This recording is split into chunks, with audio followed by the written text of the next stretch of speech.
lot of ways to make a plate. I'm going to show you the way that I do best.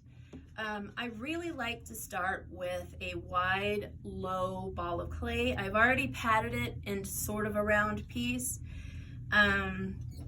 So I think hockey puck or bigger, like a Betty Crocker kind of layer cake round, because you want to start low and flat if you're going to make a low and flat piece. So I'm going to center, and this is a super hard piece of clay. So I'm putting a lot of body weight into it, and I'm kind of pulling it out towards the edge of the bat. Be really careful not to go off the edge of the bat or even too close to the bat. I like to leave at least an inch, or it'll tend to creep over. And you don't want that. I could use a bigger bat too. They make them in all sizes. There are bats that are so large that you can't even use your splash pan, and those are for making platters and larger pieces. So I'm pushing in, and I'm really braced. And I'm not blowing out my wrists when I do this. I am using leverage and weight. And that's important when you do bigger pieces like this. And you really get into it. When it stops getting that kind of shimmy in the side, you know it's pretty well centered. I like to check in with my rim even before I start my pulls. And I'm gonna go in and out until this is pretty even. If it's not totally even, what's gonna happen is you'll open it up, and when you do your pulls, you're going to end up with one side of the vessel that's higher than the other, and you'll end up having to cut off a ring, making the plate smaller. So I think we're pretty well centered here. I like to take off the extra gooey clay from the outside so I can see what I'm doing. And I'm gonna think about the inner diameter when I open it up. You can use your fingers, you can use your thumbs. I like to use a sponge. I feel like it gives me a little more evenly distributed pressure. So right now I'm going straight down. The plate that I'm doing today starts as sort of a cylinder shape. I need to check my depth. Let's see, here's my needle tool. So what I like to do to check the depth is I take my finger, I put it up near the edge of the tool, give it a little wiggle.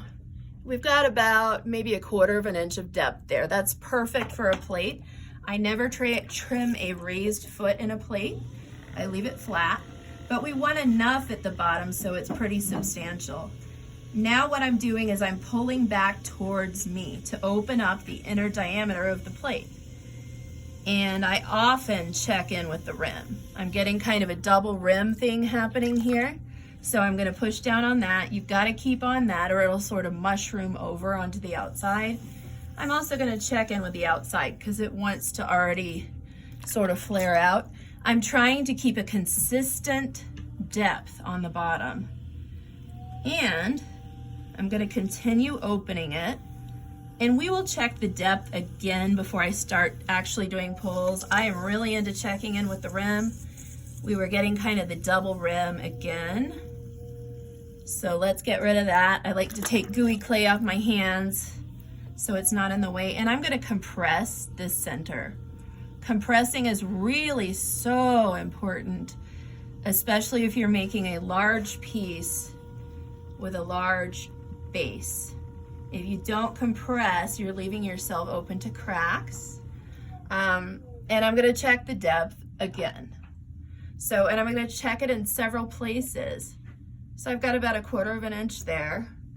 It's marginally less there, but I think we're still in pretty good shape. So you never want it to come up in the middle, so it's got kind of a belly button, and you never want it to go down in the middle, making the outer part of the base too thin. Because either way, I've seen cracks that go all the way around the outside of a piece because it's too thin where it meets the wall, and I've seen S cracks in the middle from not compressing. So I like to put a little swirl in the bottom of my pieces. It's just one of my sort of trademarks. So I start at the outside, go a little faster than the speed of the wheel, and I just bring my finger in. So I like to finalize some of these little details before I even start a pull, because with plates, you really don't have that long to play with them. You might get 1 or 2 pulls. Right now, I'm just compressing the rim with my sponge. A chamois is a great tool for this. I love a chamois for finishing a piece. So it's already almost plate shaped, you guys. And I'm gonna do, you only have a few pulls that you can do on this. So what I like to do is take my beveling tool. Usually I do this over here. I'm gonna show you over here so you can see it. I like this short edge right here. And I'm just making a little line. And I love doing that because it gives your wire a place to go when you cut through it, when you cut through the bottom. And it also gives it a little more of a finished piece. You might not even need to trim it if you do that. So I'm compressing the rim again. And the way I throw a shallow, short piece is I use these fingers and I bring them up. You know, classically, you would use these fingers at about 4 or 5 o'clock on a clock face and pull up and out. You want to trace the shape that you want that plate to be. So I am going to show you my thumb and fingers method, and I even hold the sponge here. It helps add a little bit of water, and I'm compressing the rim at the same time I'm doing this pull. So I'll let you kind of see there, and I'm pulling up and out for a plate. And you can see I'm getting a lot of height out of this pull. It just feels really well braced when I do that, and I feel like I move a lot of clay, not necessarily aggressively, but firmly. So I'm checking in with the rim again, and we've still sort of got a flared cylinder. Now I'm going to do another pull. I can probably get 1 or 2 more pulls out of this. My next pull, because this is only so long, it won't quite work that way. So I am going to use my fingers on this next pull. However, I'm still addicted to my sponge, so I use that on the outside. There's a lot of thickness right here, so that needs to come up. I'm going to make it happen. So I'm pushing in a little more at the bottom. You can see that on the inside of the pot too. We're going to really move some clay with this one. All right, I'm bringing my fingers up, making sure I've got enough moisture in the clay still so my fingers don't stick, so the sponge doesn't stick. When I get almost to the top, I'm going to ease my hands away. And again with the rim, I like to check it every time. So I moved a lot of clay with that one. I think I can do 1 more pull. So this is pull number 3, but I don't want it to be so thin that if I flare the rim out, it's going to be just paper thin. I get a lot of cracks when I do that.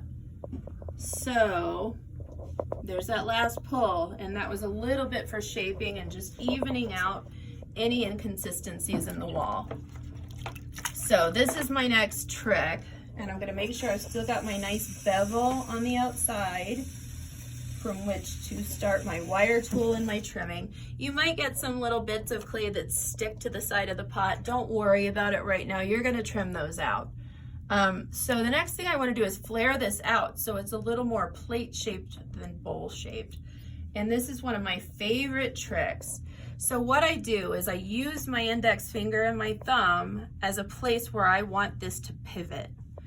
And I'm going to do it over here for you guys so you can see how I do it, but normally I'd be back here. So I'm going to pick the spot on the side of this plate. Make sure my hands are wet, make sure your tool is wet. Your fingers are there just for moral support and to press in a little bit. So what I'm going to do, long side of this beveling tool, I'm going to pivot it out. My finger is pressing in to the side so I can make a more definite line that goes from the floor of the pot to the rim of the pot. And this would be more like kind of a serving platter. It's pretty big. And I want to flare it out enough to make it sort of dramatic and pretty. And then I like a definite line here. You know, if you're going to work that hard to get a nice, beautiful angle, let's make a definite line. And then one more time, you guys, with the rim. But what is gonna happen now is if I play with this for too long, it's going to collapse. So I don't, and you can use a heat gun to dry it out a little if you need to play with it more. I like to put a line up top where the rim is with my fingernail because I do a lot of carving in my pieces. So I want a little line here and then chamois. And in trimming, I can make it a little bit more smooth and interesting. I want this to be just a little rounder. So that may be something that I do when I'm trimming. I'm trying to do it with my fingers now, but I don't want to play with it too much again. I'm also going to put a line here. You could use a tool. You could use your fingernail, whatever you're comfortable with. I want you guys to learn to use your tools in such a way that they make sense to you. So here I've got a good size serving plate. Definitely this would be bigger than a dinner plate unless you're really hungry. And yeah, so we're gonna run the wire underneath it. You might even want to take off your splash pan to do this. I don't turn the wheel when I run the wire tool under it. I just pull it towards me. You can even see the wire go through. I am going to give it a little spin just so I can get it out. And then I highly recommend leaving it on the bat. I'm going to smooth this. But any sort of little burrs or inconsistencies that you see now that you don't like, you are going to have so much better luck if you address those when it's leather hard and you're about to trim. I have a little water right here that I'd like to remove. And I could even touch that up a little. You just don't want to play with it at this point, guys, because then you'll end up with a weird like sailor hat or dog bowl, and that's not what we're going for this time. So there you go. Here's a good size serving plate. Pie plates, dinner plates, they can all follow this shape. You don't even have to have a rim. There's so many different kinds of plates. And we'll talk about those next time. Thank you so much for listening.